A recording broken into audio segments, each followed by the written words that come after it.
Hello, it's Layefa. How are you? Welcome to episode.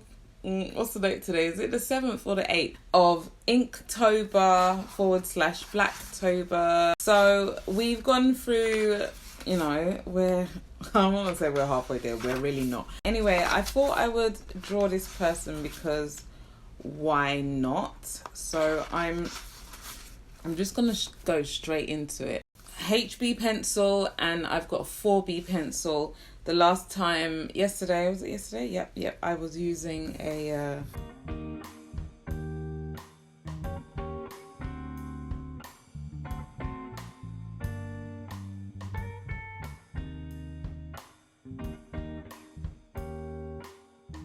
it's so weird that when you start drawing people, especially if it's like someone that you start like drawing their face, and because you have to draw what you see, you start seeing things that you probably didn't notice, like if it was like a everyday. Do you know what I mean? It's a weird one. Do you know what I mean, big brother? Anyway, I just say that because I noticed that recently, doing this whole Blacktober series, I just notice things in people, like the shape of their eyes or their lips or their nose or, their jawline. I'm not sure if I've got her lips right. Might be the way that she's smiling. Yeah, so kind of got the outline of the face. I don't really think I've done it justice because I've drawn the face quite big, and you're not going to see her beautiful hair, unfortunately, because the face has taken up almost the whole page. I've got a cup of tea here. Today I'm drinking a green tea and aloe vera, so I think it's the same as yesterday. So today I'm drawing Afua Hirsch, who is a journalist, author, news broadcaster, commentator. I suppose like into all things black matters, ethnic matters. Yeah, and I thought I would draw her because she is making moves in this industry and kicking up a storm and making people speak, and definitely us in the black community where we're seeing and we are hearing. So I thought I would actually draw her. I'm not sure if I'm going to do it justice because, as you've seen on previous videos, like my drawings don't always come out like the references, but this is all about practice. Do you know what I mean? It's all about practice. But yeah, funny story, I actually met Afua in a hair salon. I'm laughing about it because it's just so typical black women. Do you know what I mean? It's the thing that brings us all together, hair. As much as we like to say, oh, it's only just hair, and I say that a lot. I'm guilty of saying that, but it's funny how it can bring, people, two different walks of life, both having hair issues or maybe not hair issues, whatever, and you just find yourself connecting on a simple basis, on a simple, very basic level of hair, and it all means something to us, and it's a big deal.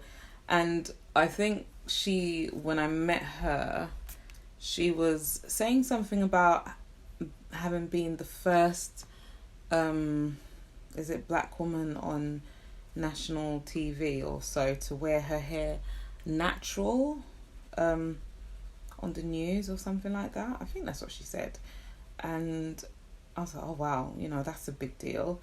But then obviously being a 4C hair, kinky, coily, coarse afro hair, I'm thinking I'm seeing the struggle slightly differently, because I'm like, well, what's the big deal? You've got curly, your hair's not coarse like mine. Surely it's acceptable. Like, what's the big deal? But clearly, it's a big deal. You know, natural's natural. But yeah, so that's a bit about that. But yeah, natural hair, or just hair in itself. I'd always go back to like when I first started going natural, when I was transitioning it back in 2012 was the last time I had my relaxer, and was also the same year that I did, like, I suppose big chop in the sense of cutting off the relaxer that was left, you know. So I did big chop in that sense, but that was the last year. And I remember, you know, we all talk about it, like getting funny looks, family members thinking that we're going through a crisis. My mum always been supportive, didn't really think anything of it. It's just like, she's got quite a heavy eyeliner on, but very simple makeup. You know, just the eye is just slightly, I don't know how to say it, slightly more rounded than the other, but that might just be like, as I said, I'm drawing what I can see, you know, so it might not actually be the case, but more of a, yeah, I'm really liking what Afro's doing at the moment. Like, I'm like,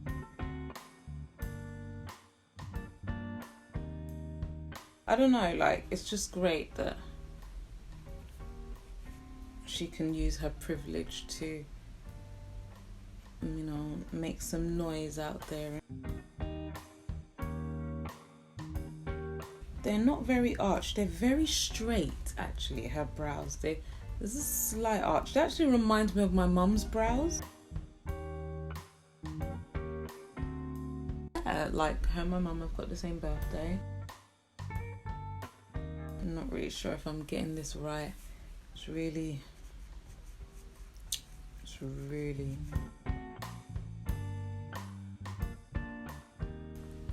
I'm not convinced about my own work. I need a bit more time to just concentrate. Baby, can you focus on me? Be focused on me. Baby, can you focus on the face,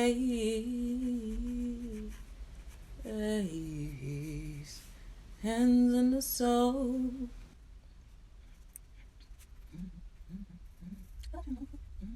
That's it. That's the face complete. I'm a bit like, it's not really coming out the way I'd hoped it would. I've just picked this image from her Instagram, and I had to scroll back quite a bit because she smiles a lot. Do you know what I mean? She smiles a little bit too much, and it's annoying because I don't like drawing open mouths. Like, not that open, like a big smile. Nah, I like, you know, just baby steps. So I had to scroll a bit to just find a picture that's looked a little bit more serious. Well, not serious, but with less of a smile, if that makes sense, because she smiles too much. I mean, it's weird to say that because of the type of news that, you know, the issues that she talks about. It's nothing to smile about, but she smiles a lot. If you look at her Instagram, there's a lot of smiling. A lot of smiling. It shows she's living a happy life. Do you know what I mean? Yeah, she's written a book. She's the author of the book British, but it's, you know, Brit and then ish in brackets. Such a brilliant title. I'm like, yes.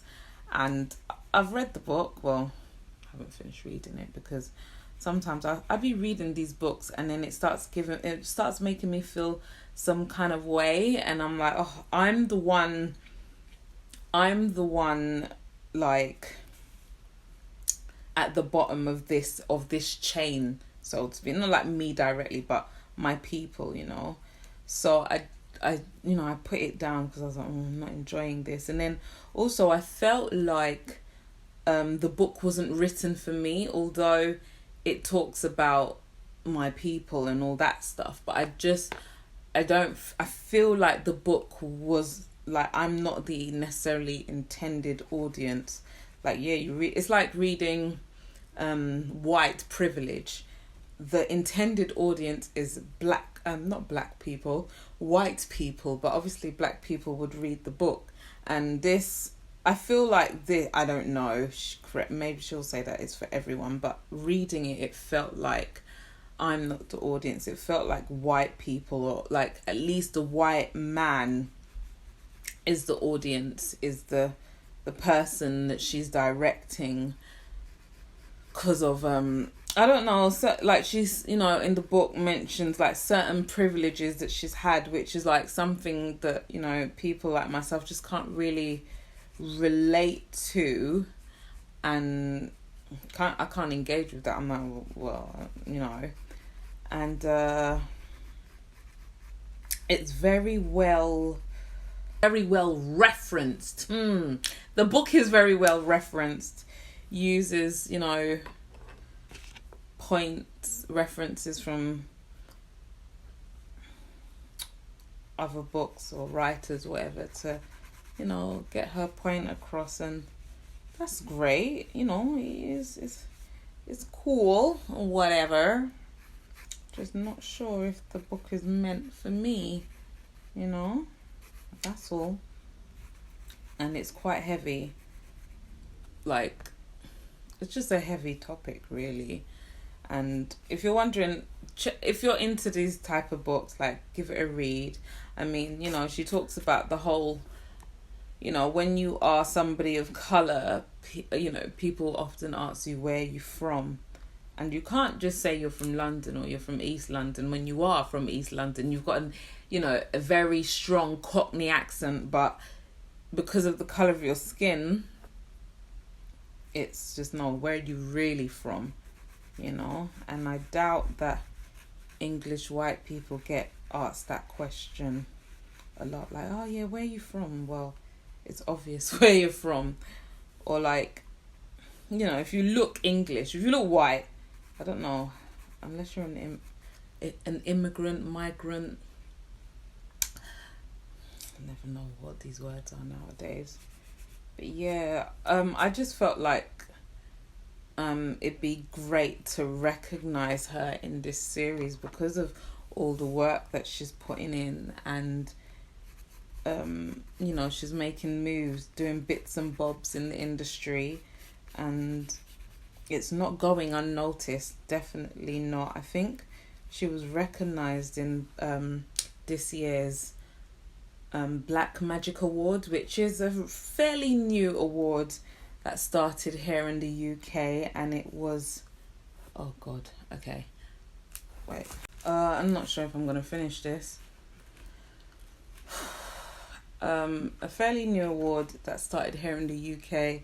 It's founded by Kojo, the comedian.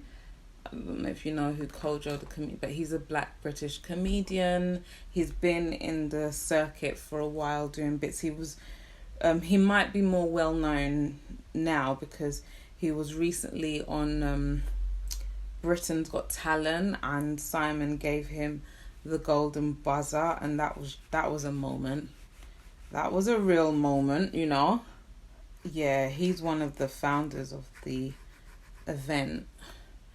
And one day maybe I'd like to go, but just had a lot going on. I thought, like, last year I said that I'd try and make it this year, but with all, life and whatnot, we have to prioritize. So maybe next year. It's kind of like, it's cool actually to have that award, because the MOBO Awards wasn't on this year. I haven't heard anything about it, and I don't think it was on last year either. It was they said that they weren't gonna have it last year, and it will come back next year with a bang. I'm sure that's what they said, but maybe they're working really hard to make things happen. If you're wondering, if you're not from the UK, the Mobile Awards is like, I suppose, the equivalent of like the BET Awards sort of thing, or and Mobile stands for Music of Black Origin. So BET or Soul Train Awards, something along those lines. Like, that's what I could think of as the equivalent. And the Black Magic Awards, is it called Black Magic Network or Black Magic Award?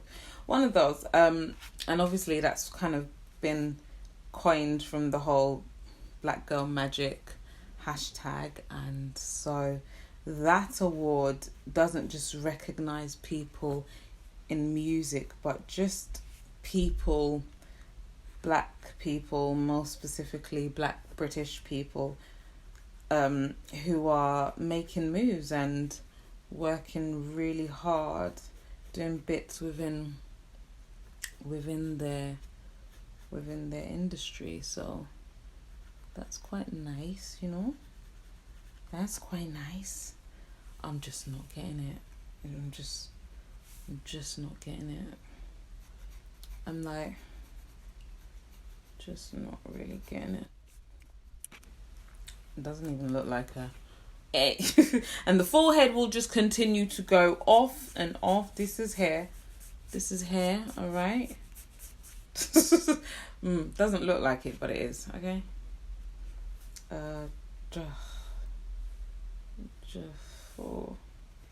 I think it doesn't,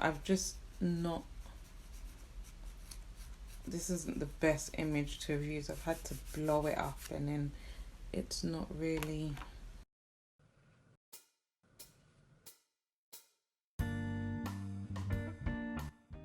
I think so far this could just be anybody, and that's what's frustrating me. I'm like, it just doesn't look like anyone right about now.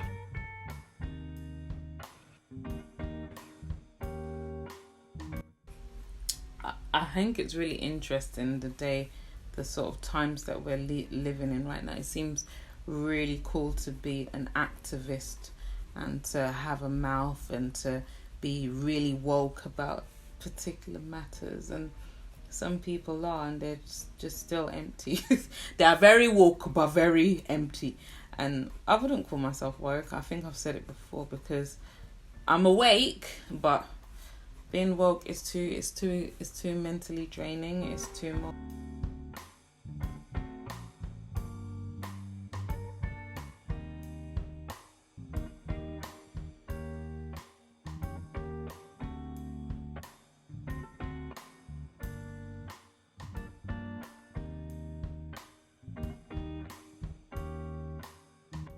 Bones hair, but not.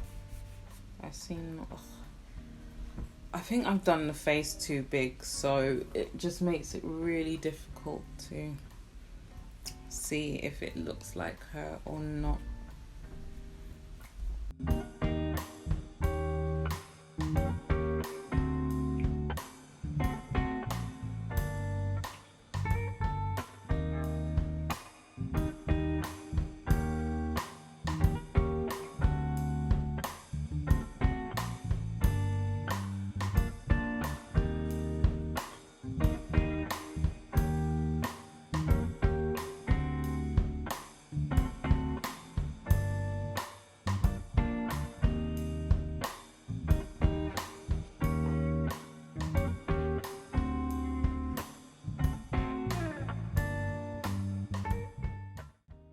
I think the eyes, it's just the eyes. The eyes are so crucial, but it's like I just didn't get it.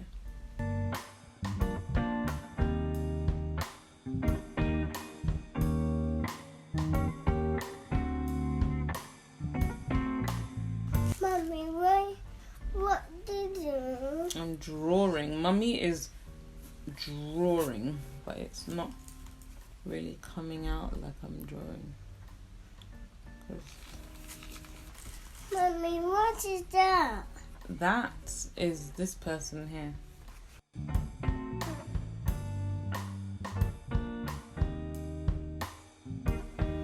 Mommy, what's that?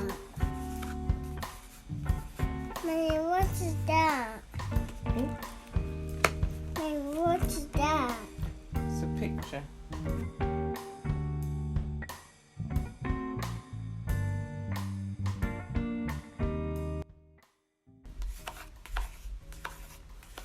I think the hair is the most important part, and I've done the face far too big. Far too big for you to even notice. Thank you so much for watching. Do give me a thumbs up for my efforts. Subscribe if you haven't done already.